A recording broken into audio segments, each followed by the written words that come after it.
సెలవుని ఏమనుకుంటారు, నేను సారాయి మానలేకున్నాను, నాకు బాప్తీసం ఇవ్వండి అని.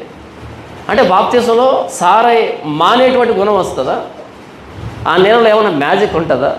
ఉండదు. అది సాదృశ్యం మాత్రమే, సాదృశ్యం మాత్రమే తప్ప ఆ నీళ్లు మనల్ని మార్చవు. మనం మారిన తర్వాత నీళ్ళలో మునుగుతాం. నీళ్ళలో మునిగితే మార్పు రాదు. మార్పు వచ్చిందనే దానికి నీళ్ళలో మునుగుతున్నాం, అందరికీ చెప్పేదానికి. నాకు మారు మనసు వచ్చింది, ఇక మీదటి నుంచి నేను ప్రభువైన యేసుక్రీస్తును సొంత రక్షకుడిగా అంగీకరిస్తున్నాను, ఆయనే నా దేవుడు, నా రక్షకుడు, నా కోసం ఆయన శిలువలో ప్రాణం పెట్టాడు, కాబట్టి ఇక మీదటి నుంచి నేను పాపంలో బ్రతకదలుచుకోవట్లేదు, నేను చేసిన పాపాలన్నింటి ఒప్పుకొని వాటిని కడుక్కుంటున్నాను, ఉచితంగా నీతిమంతుని పరిశుద్ధుని అవుతున్నాను, నూతన సృష్టిగా చేస్తాను నా ప్రభువైన యేసుక్రీస్తు అని చెప్పాడు. కాబట్టి ఆయన సువార్తని బహిరంగంగా అంగీకరిస్తున్నాను అనేదాన్ని గుర్తుగా నీళ్ళలో మునుగుతాం తప్ప మార్పు వచ్చి మునిగిన తర్వాత నీళ్ళు మనలో మార్పు తీసుకుంటాం.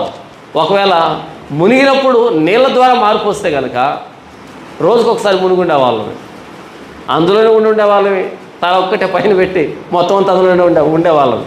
ఎందుకని? నీళ్ళలో కాదు మ్యాజిక్ ఉండేది. మారు మనసు పొంది ప్రతివాడు పాప క్షమాపణ నిమిత్తం ప్రభువైన యేసుక్రీస్తు నామములో బాప్తిసం పొందండి, అప్పుడు పరిశుద్ధాత్మను వరం అనుగ్రహించబడును.